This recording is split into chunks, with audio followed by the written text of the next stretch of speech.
Oke, Bismillahirrahmanirrahim. Assalamualaikum warahmatullahi wabarakatuh. Uh, First, I will introduce my name. My name is Amy Super from PBH Pro 2018. I'm the second presenter. Today, I will doing presentation about English for occupational purpose. There are three points I will explain this time.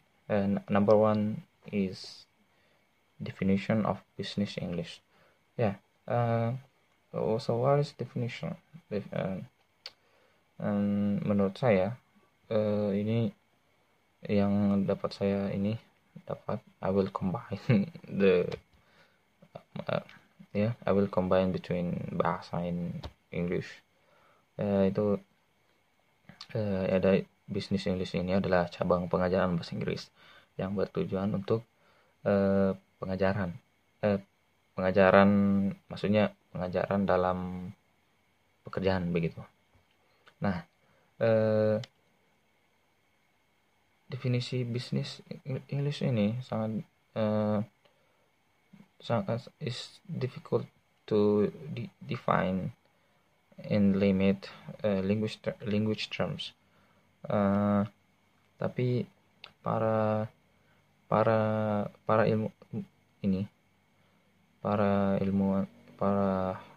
ilmuwan mencoba mendefinisikan bahwa bisnis English ini adalah ESP yang berfokus pada perkembangan kompetensi komunikatif untuk pengaturan bisnis. Nah, tanpa disadari faktanya bahwa beberapa di antara bahasa komunikasi bisnis ini beberapa di antaranya sering digunakan dalam sehari-hari oleh masyarakat umum, yang maksudnya yang banyak segmen ESP-nya. Nah, according to Willow and Sharifuddin bahwa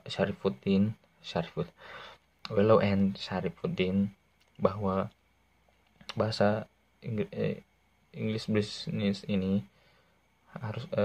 harus dilihat dalam konteks keseluruhan. Maksudnya ESP ini harus dilihat dalam konteks keseluruhan bahasa Inggris. Maksudnya tujuan dari kursus ESP-nya dilihat dari keseluruhan. Okay, move to the number two. The key distinction about between BE and ELT. BE and ELT ini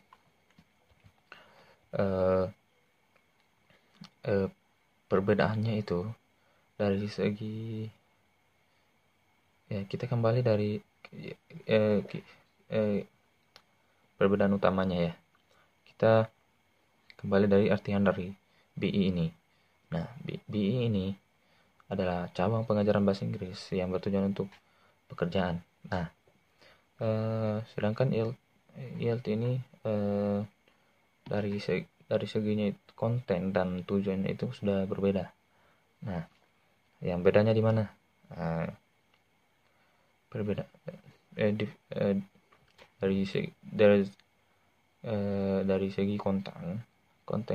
konten dalam BE itu sudah terkandung dalam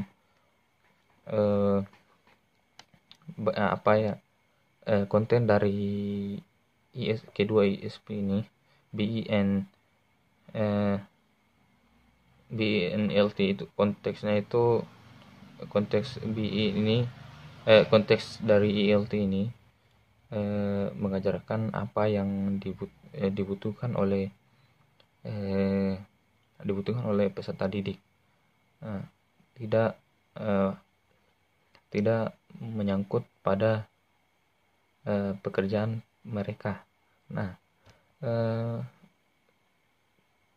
perbedaan kedua yang paling mencolok adalah tujuan dari BE. Walaupun mereka itu sama-sama adalah cabang pengajaran bahasa Inggris, namun tujuan BI sebenarnya adalah bagaimana apa yang dibutuhkan peserta didik dalam pekerjaan mereka, bagaimana agar pekerjaan bagaimana memprokan bahasa peserta didik dalam pekerjaannya gitu, dengan dukungan dari pengajaran bahasa Inggris ini. Nah, oleh karena itu tujuan dari BI ini secara radikal berbeda dengan ELT. Okay, move to the last. Okay, business English teacher. Ini adalah pengajar yang berfokus pada pengembangan bahasa dan gaya keterampilan bisnis yang khusus untuk bagi para peserta didik. Ini juga pada bahasa sopan yang menarik dan membangun. Maksudnya demi mempertahankan bagaimana mempertahankan bisnis para peserta didik agar lebih baik. Nah, ini digunakan keterampilan ini digunakan untuk berurusan dengan para pelanggan, klien, dan kolega. Dan Dudley Ivan dan C. John